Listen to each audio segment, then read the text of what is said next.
यार, फिर से हाजिर हो चुका हूं आपके लिए बहुत ही इंटरेस्टिंग टॉपिक लेकर। आज की क्लास में स्टूडेंट क्या टॉपिक पढ़ने वाले हैं, सबसे पहले इस टॉपिक को डिस्कस कर ले स्टूडेंट। यहाँ पर तो आज की क्लास का टॉपिक होगा स्टूडेंट अपना नाभिक का स्थायित्व एवं बंधन ऊर्जा। बंधन ऊर्जा और नाभिक के स्थायित्व में क्या संबंध है, किसी नाभिक की बंधन ऊर्जा में परिवर्तन के अनुसार नाभिक के स्थायित्व में क्या परिवर्तन होता है, उस परिवर्तन का अध्ययन यहाँ पर एक ग्राफ की सहायता से, जिसे बंधन ऊर्जा वक्र कहा जा रहा है, उस ग्राफ की सहायता से आज की क्लास में डिस्कस कर रहे हैं। साथ ही साथ यहाँ पर एक और टॉपिक डिस्कस करने वाले हैं, उसका नाम है नाभिकीय बल। नाभिक में उपस्थित मूल कणों के बीच में लगने वाला ये जो आकर्षणात्मक बल है, ये क्या होता है, कैसे होता है, किस प्रकार कार्य करता है, इसके बारे में आज की क्लास में डिस्कस करने वाले हैं। तो शुरू करते हैं आज की क्लास। उठाइए कॉपी और पेन नोट्स बनाने के लिए। मैं हूं आपका फिजिक्स गुरु श्रीराम यादव। फिजिक्स की ऑनलाइन क्लासेस में आप सभी का फिर से हार्दिक स्वागत करता हूं आपके अपने यूट्यूब चैनल फिजिक्स गुरु SR यादव पर। तो स्टूडेंट, यहाँ पर आज की क्लास में जो टॉपिक पढ़ने वाले हैं, उस टॉपिक का नाम मैंने बताया, टॉपिक है नाभिक का स्थायित्व। मतलब किसी नाभिक की बंधन ऊर्जा की बात करें तो उस बंधन ऊर्जा में परिवर्तन के अनुसार नाभिक का स्थायित्व किस प्रकार परिवर्तित होगा। तो इससे पिछली क्लास में डिस्कस किया है स्टूडेंट अच्छी तरह अपन ने, क्या बंधन ऊर्जा और प्रति न्यूक्लियन बंधन ऊर्जा क्या होती है, ये अच्छी तरह डिस्कस किया है।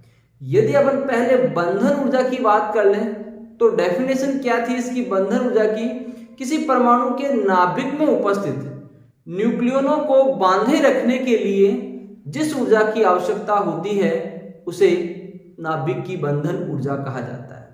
या फिर स्टूडेंट ये भी कहा जा सकता है कि इतनी ही ऊर्जा, अर्थात ऊर्जा की वह मात्रा जो किसी नाभिक को दिए जाने पर उसके समस्त न्यूक्लियनों को बंधन मुक्त कर दे, ऊर्जा की उस मात्रा को बंधन ऊर्जा कहा जाता है। सही है। और स्टूडेंट यहाँ पर एक डेफिनेशन और पढ़ी थी, प्रति न्यूक्लियन बंधन ऊर्जा। अर्थात यदि नाभिक की बंधन ऊर्जा में, किसी भी नाभिक की बंधन ऊर्जा में यदि न्यूक्लियनों की संख्या का भाग दे दिया जाए तो प्राप्त ऊर्जा को प्रति न्यूक्लियन बंधन ऊर्जा कहते हैं। प्रति न्यूक्लियन बंधन ऊर्जा क्या था इसका समीकरण, del EBN is equal to del EB upon A। इस प्रति न्यूक्लियन बंधन ऊर्जा का मान डिस्कस कर लिया था, ज्ञात किया था पिछली क्लास में। किसी भी नाभिक की जो प्रति न्यूक्लियन बंधन ऊर्जा है वो बंधन ऊर्जा में न्यूक्लियनों की संख्या का भाग देने पर प्राप्त होता है। सही है। इसका मतलब स्टूडेंट यहाँ पर जिस नाभिक की ये प्रति न्यूक्लियन बंधन ऊर्जा जितनी अधिक होती है, तो यहाँ पर किसी भी नाभिक के न्यूक्लियनों को बंधन मुक्त करने के लिए प्राप्त ऊर्जा की मात्रा को बंधन ऊर्जा कहते हैं। और बंधन ऊर्जा में यदि न्यूक्लियनों की संख्या का भाग दे दिया जाए तो उसे प्रति न्यूक्लियन बंधन ऊर्जा कहा जाता है। तो यहां पर इस समीकरण से ये स्पष्ट हो रहा है, पीछे के डिस्कस से ये स्पष्ट हो रहा है कि किसी नाभिक की प्रति न्यूक्लियन बंधन ऊर्जा जितनी अधिक होगी वो नाभिक उतना ही अधिक स्थायी होगा। अर्थात क्या से हुआ, इसका अर्थ ये निकला है कि किसी नाभिक के स्थायित्व के लिए उसकी प्रति न्यूक्लियन बंधन ऊर्जा का मान अधिक होना आवश्यक है। जिस नाभिक की प्रति न्यूक्लियन बंधन ऊर्जा जितनी अधिक होगी वो नाभिक उतना ही अधिक स्थायी होगा। सही है। तो नाभिक के स्थायित्व के लिए इस प्रति न्यूक्लियन बंधन ऊर्जा का मान अधिक होना चाहिए। नाभिकों के विखंडन और संलयन की बात कर ले स्टूडेंट, तो नाभिकों के विखंडन और संलयन में भी बंधन ऊर्जा की प्राप्ति होती है। बंधन ऊर्जा की प्राप्ति नाभिकों के विखंडन में भी प्राप्त होती है और नाभिकों के संलयन में भी इसकी प्राप्ति होती है। दोनों क्रियाओं के अंतर्गत बंधन ऊर्जा प्राप्त होती है। यहां पर विभिन्न तत्वों के लिए उसकी द्रव्यमान संख्या और प्रति न्यूक्लियन बंधन ऊर्जा के मध्य ग्राफ खींचा जाए तो उस खींचे गए ग्राफ को बंधन ऊर्जा वक्र कहते हैं। बंधन ऊर्जा वक्र, बंधन ऊर्जा वक्र, बाइंडिंग एनर्जी कर्व जो है वो किसी परमाणु के विभिन्न तत्वों के नाभिकों की द्रव्यमान संख्या और उसकी प्रति न्यूक्लियन बंधन ऊर्जा के मध्य खींचा गया ग्राफ है, जो यहाँ पर बोर्ड पर आपको नजर आ रहा है स्टूडेंट। ये ग्राफ यहाँ पर बंधन ऊर्जा वक्र कहलाता है, जो किसके मध्य खींचा जा रहा है, जो खींचा जा रहा है विभिन्न तत्वों की द्रव्यमान संख्या, नाभिकों की द्रव्यमान संख्या और उनकी प्रति न्यूक्लियन बंधन ऊर्जा के मध्य खींचा गया है। जिसे क्या नाम दिया गया, बंधन ऊर्जा वक्र कह रहे हैं। इस बंधन ऊर्जा वक्र की सहायता से कुछ निष्कर्ष प्राप्त कर रहे हैं जिनके द्वारा ये स्पष्ट होता है कि कौन सा नाभिक कितना स्थायी होगा और उसकी प्रति न्यूक्लियन बंधन ऊर्जा का मान कितना होगा। सही है। तो यहां पर इस ग्राफ से कुछ प्रेक्षण अगर प्राप्त करें तो यहां पर स्टूडेंट सबसे पहला निष्कर्ष इस ग्राफ से ये स्पष्ट नजर आ रहा है अपने को कि प्रत्येक नाभिक की जो प्रति न्यूक्लियन बंधन ऊर्जा है वो धनात्मक होती है। प्रत्येक नाभिक की प्रति न्यूक्लियन बंधन ऊर्जा का मान क्या होगा, धनात्मक होगा। इसका मतलब किसी भी परमाणु के नाभिक को तोड़ने के लिए ऊर्जा की आवश्यकता होती है। बिना ऊर्जा के कोई भी नाभिक स्वतः ही नहीं टूटता है। प्रत्येक नाभिक की प्रति न्यूक्लियन बंधन ऊर्जा का मान सदैव धनात्मक होता है। पहला निष्कर्ष इस ग्राफ से ये मिला है अपने को। सही है। दूसरा निष्कर्ष यहां पर इस ग्राफ से ये मिल रहा है कि जैसे जैसे देखो यहां पर ग्राफ में जैसे जैसे द्रव्यमान संख्या बढ़ रही है, द्रव्यमान संख्या बढ़ने पर क्या हो रहा है स्टूडेंट, द्रव्यमान संख्या बढ़ने पर प्रति न्यूक्लियन बंधन ऊर्जा के मान में वृद्धि हो रही है।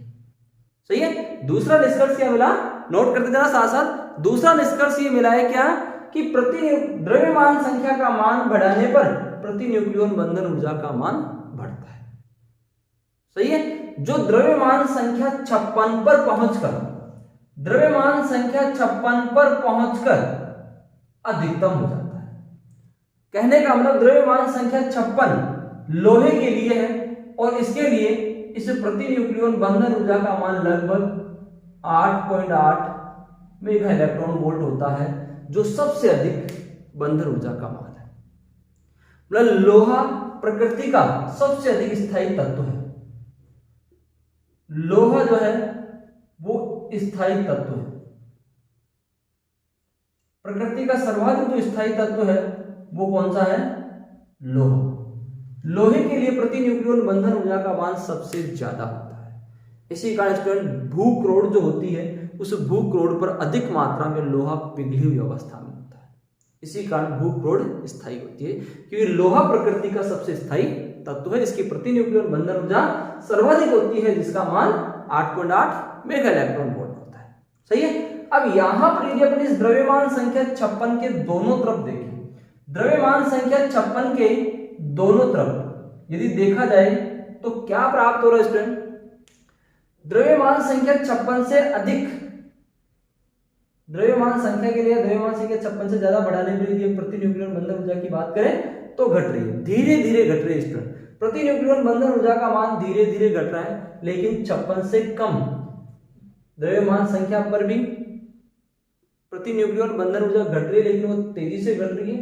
द्रव्यमान संख्या 20 से पहले वाले तत्वों की जो प्रति न्यूक्लियन बंधन ऊर्जा है वो तीव्रता से परिवर्तित होती है।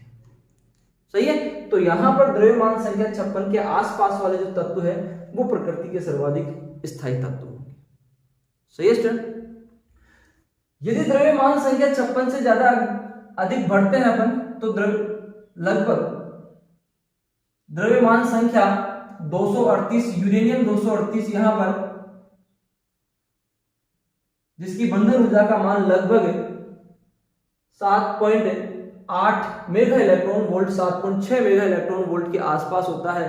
कहने का मतलब यहां पर जो नाभिक जितना भारी होगा वह नाभिक उतना ही कम स्थायी होगा। सही है। क्योंकि यहां पर देखो जैसे जैसे द्रव्यमान संख्या बढ़ रही है नाभिक भारी होता जा रहा है। नाभिक भारी होता जा रहा है इसका मतलब क्या हो रहा है, उसकी प्रति न्यूक्लियन बंधन ऊर्जा का मान कम होता जा रहा है। ग्राफ से स्पष्ट नजर आ रहा है। इसका मतलब जो भारी नाभिक होते हैं वो कम स्थायी होते हैं। सही है। इसी कारण नाभिकीय विखंडन या रेडियो एक्टिव जो विघटन होता है, रेडियो एक्टिवता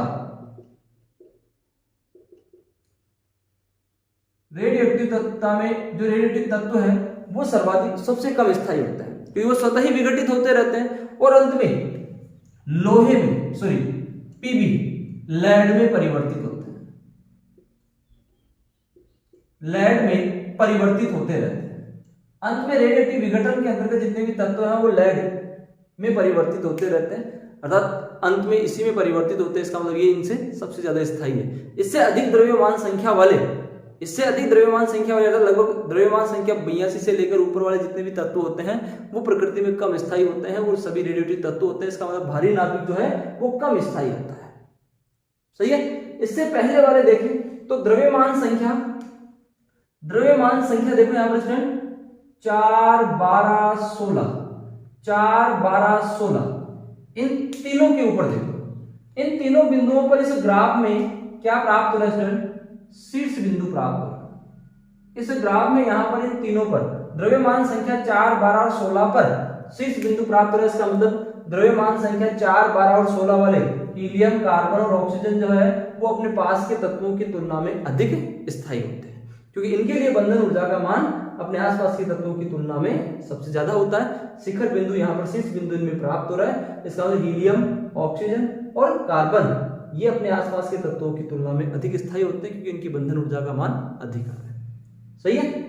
यहाँ पर इसके बाद में अगला निष्कर्ष और देखिए स्टूडेंट, नाभिकीय विखंडन और संलयन की क्रिया हो रही है। नाभिकीय विखंडन में क्या होता है स्टूडेंट? नाभिकीय विखंडन में एक भारी नाभिक है, वो क्या होता है, एक दो हल्के नाभिकों में टूट जाता है। एक भारी नाभिक दो हल्के नाभिकों में टूट रहा है, तो इसका मतलब यहाँ पर जैसे यूरेनियम नाभिक है, यूरेनियम नाभिक यदि टूट रहा है तो यूरेनियम नाभिक टूटने पर दो हल्के नाभिकों में विभाजित हो रहा है, तो उनकी जो बंधन ऊर्जा का मान, प्रति न्यूक्लियन बंधन ऊर्जा का मान जो है वो उनकी तुलना में कम होगा।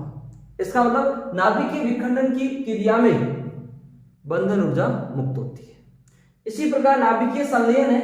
नाभिकीय संलयन की क्रिया हो रही है, इसमें दो नाभिक मिलकर एक भारी नाभिक का निर्माण करते हैं। जैसे हाइड्रोजन के दो समस्थानिक मिलकर हीलियम का निर्माण कर रहे हैं, तो यहाँ पर बंधन ऊर्जा के मान में वृद्धि हो रही है।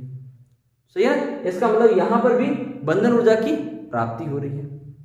इसका मतलब नाभिकीय विखंडन और नाभिकीय संलयन की क्रिया में भी प्रति न्यूक्लियन बंधन ऊर्जा की प्राप्ति होती है। सही है। तो यहाँ पर इस ग्राफ से नाभिकों के स्थायित्व को समझा जा रहा है, और नाभिकों के स्थायित्व की क्रिया के आधार पर यहाँ पर इस ग्राफ से ये कहा जा सकता है कि जो नाभिक, जिस नाभिक के लिए प्रति न्यूक्लियन बंधन ऊर्जा का मान जितना ज्यादा होगा वह नाभिक उतना ही अधिक स्थायी होगा। लोहे के लिए प्रति न्यूक्लियन बंधन ऊर्जा का मान सबसे ज्यादा होता है प्रकृति में, लगभग 8.8 मेगा इलेक्ट्रॉन वोल्ट। इसका लोहा प्रकृति का सर्वाधिक स्थायी तत्व होता है। सही है। तो यहाँ पर नाभिक के स्थायित्व या बंधन ऊर्जा को समझाना है, तो पहले बंधन ऊर्जा वक्र को परिभाषित कीजिए कि विभिन्न तत्वों के विभिन्न नाभिकों की द्रव्यमान संख्या प्रति न्यूक्लियन बंधन ऊर्जा के मध्य खींचे गए वक्र को बंधन ऊर्जा वक्र कहते हैं। ये ग्राफ आपको बनाना है, इसका स्क्रीनशॉट ले लीजिए। ऐसे कैसे आपको यहाँ पर दर्शाना है कि लगभग ऊर्जाओं का मान आपको यही दर्शाना है। जैसे एग्जाम्पल के तौर पर लें कि हाइड्रोजन 1s2 है, हाइड्रोजन का दूसरा समस्थानिक, इसकी बंधन ऊर्जा लगभग 1 मेगा इलेक्ट्रॉन वोल्ट होती है। H3 की बंधन ऊर्जा का मान लगभग 3 मेगा इलेक्ट्रॉन वोल्ट होता है। हीलियम होता है इसके लिए लगभग 7.1 मेगा इलेक्ट्रॉन वोल्ट होता है। लिथियम होता है इसके लिए लगभग 5.5 मेगा इलेक्ट्रॉन वोल्ट इसकी ऊर्जा का मान होता है। कार्बन 12 होता है, इसकी ऊर्जा का मान लगभग 7.8 मेगा इलेक्ट्रॉन वोल्ट होता है। लगभग इन ऊर्जाओं का मान आपको याद रखकर इस ग्राफ को लगभग आपको ऐसे ही दर्शाना है। सही है स्टूडेंट। तो यहाँ पर ये था नाभिक का स्थायित्व और बंधन ऊर्जा वक्र। अब इसी के साथ में एक टॉपिक और डिस्कस करें। टॉपिक का नाम है स्टूडेंट क्या? नाभिकीय बल। नाभिकीय बल क्या होता है, इस नाभिकीय बल को यहाँ पर समझे। तो देखो यहाँ पर नाभिकीय बल, यदि अपन स्टूडेंट किसी परमाणु के नाभिक की बात करें, किसी परमाणु के नाभिक का जो आकार है वो कितना होता है स्टूडेंट? 10 की पावर माइनस 15 मीटर। 10 की पावर माइनस 15 मीटर नाभिक का आकार। सही है ना। नाभिक का जो आकार है वो 10 की पावर माइनस 15 मीटर होता है। Clear student? पढ़ चुके हैं पीछे। नाभिक का आकार लगभग 10 की पावर माइनस 15 मीटर कोटि की त्रिज्या का होता है। सही है। अब यहां पर किसी परमाणु के नाभिक में क्या होते हैं स्टूडेंट? परमाणु के नाभिक में क्या होते हैं? प्रोटॉन प्लस न्यूट्रॉन, मतलब धनावेशित प्रोटॉन और उदासीन जो न्यूट्रॉन है वो कहाँ होते हैं? नाभिक में होते हैं, इस छोटे से स्थान में होते हैं। सही है। इस छोटे से स्थान में प्रोटॉन और न्यूट्रॉन उपस्थित होते हैं। सही है। इसका मतलब यहाँ पर स्टूडेंट नाभिक में जो प्रोटॉन उपस्थित है वो प्रोटॉन नाभिकों के प्रोटोनों के मध्य लगने वाले प्रतिकर्षण बल के कारण नाभिक से बाहर निकल जाने चाहिए और नाभिक स्थायी नहीं होना चाहिए, लेकिन नाभिक स्थायी बना हुआ है। अब ये नाभिक स्थायी कैसे बना हुआ है? यदि यहाँ पर देखें तो ये प्रोटॉन जब नाभिक में उपस्थित है, तो जब प्रोटॉन नाभिक में उपस्थित होंगे तो इन प्रोटोनों के मध्य, मान लो किसी नाभिक की बात करते हैं इसमें 2 प्रोटॉन है, तो इन प्रोटोनों के बीच में क्या लग रहा है स्टूडेंट? इन प्रोटोनों के बीच में लग रहा है प्रतिकर्षण बल। और इस प्रतिकर्षण बल के कारण ये प्रोटॉन कहां चले जाएंगे, नाभिक से बाहर निकल जाएंगे। ये प्रोटॉन नाभिक से बाहर निकल जाएंगे, इसका मतलब नाभिक का स्थायित्व रहा है, नाभिक एक स्थायी कण है, लेकिन नाभिक फिर भी स्थायी बना हुआ है। इसका मतलब यहां पर स्टूडेंट किसी परमाणु के नाभिक में उपस्थित इन प्रोटॉनों और न्यूट्रॉनों के मध्य इस प्रतिकर्षण बल के विपरीत एक आकर्षणात्मक बल और कार्य करता है, जिसे नाभिकीय बल कहते हैं स्टूडेंट। तो नाभिकीय बल की डेफिनेशन नोट करना स्टूडेंट, क्या है नाभिकीय बल, किसे कहते हैं नाभिकीय बल, नाभिकीय बल किसे कहते हैं, इसके बारे में देखें तो किसी परमाणु के नाभिक में उपस्थित प्रोटॉनों एवं न्यूट्रॉनों के मध्य लगने वाले आकर्षणात्मक बल को क्या कहते हैं, नाभिकीय बल कहते हैं। डेफिनेशन फिर से नोट करना, क्या है यदि नोट नहीं किए तो फिर से देखना, क्या है नाभिकीय बल किसे कहते हैं, किसी परमाणु के नाभिक में उपस्थित प्रोटॉनों एवं न्यूट्रॉनों को बांधे रखने के लिए लगने वाले आकर्षणात्मक बल को नाभिकीय बल कहते हैं। सही है। नाभिकीय बल जो है वो प्रकृति का सर्वोत्तम प्रबल बल है। ये गुरुत्वाकर्षण बल और विद्युत चुंबकीय बल की तुलना में भी बहुत अधिक प्रबल होता है। सही है। यहां पर गुरुत्वाकर्षण बल और विद्युत बल की तुलना में कितना प्रबल होता है, यदि यहां पर गुरुत्वाकर्षण बल Fg अनुपात इलेक्ट्रोमैग्नेटिक फोर्स विद्युत बल अनुपात न्यूक्लियर फोर्स नाभिकीय बल 1 अनुपात 10 की पावर 36 अनुपात 10 की पावर 38, इन बलों की मध्य आनुपातिक तुलना करें किसकी, गुरुत्वाकर्षण बल, विद्युत बल और नाभिकीय बल की यदि अपन आनुपातिक तुलना करें तो यहां पर इन सब में जो नाभिकीय बल है वो नाभिकीय बल सबसे अधिक प्रबल होता है। इस विद्युत बल की तुलना में नाभिकीय बल 100 गुना प्रबल होता है, 100 गुना प्रबल होता है विद्युत बल की तुलना में नाभिकीय बल। सही स्टूडेंट। तो यहां पर प्रकृति का सर्वोत्तम प्रबल बल अधिक शक्तिशाली बल कहलाता है नाभिकीय बल। नाभिकीय बल के कुछ गुणों और कुछ विशेषताओं की बात कर ले तो एक छोटा सा टॉपिक इसमें साथ में हेडिंग लगा के और समझाया मैंने, क्या है नाभिकीय बल के गुण। नाभिकीय बल के गुण कौन कौन से हैं, तो सबसे पहला गुण इसमें ये है, नाभिकीय बल जो है उसकी प्रकृति है वो आकर्षणात्मक होती है। पहला गुण, पहली विशेषता इसकी क्या रहेगी, नाभिकीय बल की प्रकृति आकर्षणात्मक होती है। नोट करते जाना साथ साथ, नाभिकीय बल की प्रकृति आकर्षणात्मक होती है। इसका सबसे पहला गुण यही है कि यह नाभिक में उपस्थित प्रोटॉनों और न्यूट्रॉनों के मध्य लगने वाला एक आकर्षणात्मक बल है। तो इस बल की जो प्रकृति है वो कैसी होती है, आकर्षणात्मक होती है स्टूडेंट। सही है। दूसरी विशेषता की बात करें, दूसरे गुण की बात करें तो दूसरा गुण नोट करना स्टूडेंट, दूसरा गुण जो है वो क्या है, यहां पर जो नाभिकीय बल है ये नाभिकीय बल एक लघुप्रास बल कहलाता है। अब इसे लघुप्रास बल क्यों कहते हैं, क्योंकि स्टूडेंट यहां पर ये जो नाभिकीय बल है ये किसी परमाणु के नाभिक में जो बहुत छोटा स्थान है, लगभग 10 की पावर -15 मीटर त्रिज्या का आकार का एक सूक्ष्म गोला है, उसके मध्य ये कार्य करता है, उस दूरी के मध्य ये कार्य करता है। तो बहुत छोटी दूरी के मध्य ये बल कार्य करता है, इस कारण इस बल को लघुप्रास बल भी कहा जाता है। यदि स्टूडेंट यदि अपन किसी नाभिक की बात करें और नाभिक में न्यूक्लियनों के बीच की जो दूरी है वो लगभग, न्यूक्लियनों के बीच की दूरी लगभग 1 × 10 की पावर -14 मीटर से अधिक हो जाती है। न्यूक्लियनों के मध्य जो दूरी है वो यदि इस दूरी से अधिक हो जाती है, 1 × 10 की पावर -14 मीटर दूरी से अधिक हो जाती है, तो इस बल की प्रकृति या सॉरी बल है जो वो नगण्य हो जाता है। इतनी अधिक दूरी पर ये बल कार्य नहीं करता है। सही है। 1 × 10 की पावर -14 मीटर से अधिक दूरी यदि न्यूक्लियनों के बीच की हो जाती है तो ये बल नगण्य हो जाता है, ये बल कार्य नहीं करता है। इस कारण यहां पर इसे लघुप्रास बल भी कहते हैं। तीसरे गुण की बात करें स्टूडेंट, तीसरा गुण, नाभिकीय बल प्रकृति का सर्वोत्तम प्रबल बल है, अत्यंत तीव्र बल है। नाभिकीय बल अत्यंत तीव्र बल है, यह प्रकृति का सर्वोत्तम प्रबल बल होता है स्टूडेंट। यदि यहां पर कंपैरिजन की बात करें अपन तो कंपैरिजन यहां पर अपन ने किया है गुरुत्वाकर्षण बल विद्युत बल की तुलना में यह अधिक प्रबल होता है। यदि यहां पर नाभिक में स्टूडेंट, यहां पर यदि नाभिक में इन न्यूक्लियनों के बीच की दूरी 2 × 10 की पावर -15 मीटर होती है, न्यूक्लियनों के बीच की दूरी अर्थात 2 प्रोटॉनों के बीच की दूरी यदि इतनी होती है तो उस अवस्था में नाभिकीय बल जो है वो विद्युत बल की तुलना में 100 गुना प्रबल होता है। 100 गुना प्रबल होता है कब, जब न्यूक्लियनों के बीच की दूरी 2 × 10 की पावर -15 मीटर होती है। 2 × 10 की पावर -15 मीटर की दूरी पर नाभिकीय बल विद्युत बल की तुलना में 100 गुना प्रबल होता है। तो ये एक अत्यंत तीव्र बल है, ये प्रकृति का सर्वोत्तम प्रबल बल कहलाता है। सही है। अगली विशेषता, अगले गुण की बात करें यहाँ पर, तो अगला गुण है स्टूडेंट यहाँ पर कि यहाँ पर जब नाभिक में न्यूक्लियनों के बीच की दूरी, जब नाभिक में न्यूक्लियनों के बीच की दूरी, एक दूरी और देखो, जब नाभिक में न्यूक्लियनों के बीच की दूरी 0.5 गुना 10 की पावर माइनस 15 मीटर हो जाती है, तो उस अवस्था में इस बल की प्रकृति बदल जाती है। इस बल की प्रकृति हो जाती है प्रतिकर्षणात्मक। न्यूक्लियनों के बीच की दूरी, दो प्रोटॉनों के बीच की दूरी, दो न्यूट्रॉनों के बीच की दूरी जब इतनी हो जाती है तो इस बल की प्रकृति बदल जाती है, ये बल प्रतिकर्षणात्मक हो जाता है।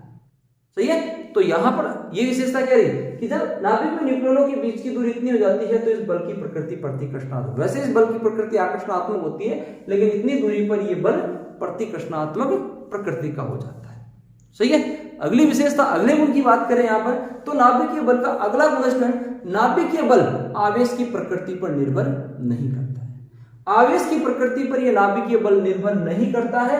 यहां पर नाभिकीय बल जो है वो प्रोटॉन, दो प्रोटॉनों के बीच में, प्रोटॉन न्यूट्रॉन के बीच में या न्यूट्रॉन न्यूट्रॉन के बीच में समान रूप से कार्य करता है। नाभिकीय बल इन तीनों अवस्थाओं में समान रूप से कार्य करता है, चाहे दो प्रोटॉन हो, चाहे एक प्रोटॉन एक न्यूट्रॉन हो, चाहे दो न्यूट्रॉन हो, उनके बीच में नाभिकीय बल समान रूप से कार्य करता है। इसका नाभिकीय बल आवेश की प्रकृति पर निर्भर नहीं करता है। तो यहां पर नाभिकीय बल के कुछ गुणों की बात करें, पहला गुण क्या रहेगा, नाभिकीय बल की प्रकृति आकर्षणात्मक होती है। दूसरा गुण क्या होता है, नाभिकीय बल लघुप्रास बल कहलाता है। नाभिक में न्यूक्लियनों के बीच की दूरी 1 गुना 10 की पावर माइनस 14 मीटर से अधिक हो जाती है, तो ये बल नगण्य हो जाता है। अगले गुण की बात करें तो नाभिकीय बल प्रकृति का सर्वोत्तम प्रबल बल है, अर्थात अत्यंत तीव्र बल है। यदि नाभिक में न्यूक्लियनों के बीच की दूरी 2 गुना 10 की पावर माइनस 15 मीटर होती है, तो ये विद्युत बल की तुलना में लगभग 100 गुना अधिक प्रबल होता है। सही है। यदि नाभिक में न्यूक्लियनों के बीच की दूरी 0.5 गुना 10 की पावर माइनस 15 मीटर हो जाती है, तो इस बल की प्रकृति आकर्षणात्मक हो जाती है। नाभिकीय बल आवेश की प्रकृति पर निर्भर नहीं करता है, अर्थात प्रोटॉन प्रोटॉन, प्रोटॉन न्यूट्रॉन या न्यूट्रॉन न्यूट्रॉन के मध्य समान रूप से कार्य करता है। सही है। तो ये थे नाभिकीय बल के कुछ गुण, 5 या 6 गुण जो है वो यहाँ पर दर्शा सकते हो। तो नाभिकीय बल किसे कहते हैं, नाभिकीय बल के गुण कौन कौन से होते हैं, ये चीज आपको यहाँ पर दर्शानी थी। तो यहाँ पर आज की क्लास का टॉपिक था स्टूडेंट, बंधन ऊर्जा और नाभिक का स्थायित्व किस प्रकार होता है। बंधन ऊर्जा के अनुसार में परिवर्तन के अनुसार नाभिक के स्थायित्व में क्या परिवर्तन होता है, इसके साथ में नाभिकीय बल क्या होता है, ये आज की क्लास में डिस्कस किया है। आशा करता हूं स्टूडेंट आपको समझ में आया होगा। फिर भी कोई कंफ्यूजन हो तो उस कंफ्यूजन को आप कमेंट बॉक्स में मेरे साथ शेयर कीजिए, और साथ ही वीडियो अच्छा लगा हो तो वीडियो को लाइक कीजिए, शेयर कीजिए, और अपने दोस्तों को चैनल को सब्सक्राइब, अधिक से अधिक सब्सक्राइब करने के लिए बोलिए। साथ में बेल आइकन को दबाइएगा, इससे अपलोड होने वाले नए वीडियो का नोटिफिकेशन सबसे पहले आप तक पहुंच सके। थैंक यू स्टूडेंट आज की क्लास के लिए।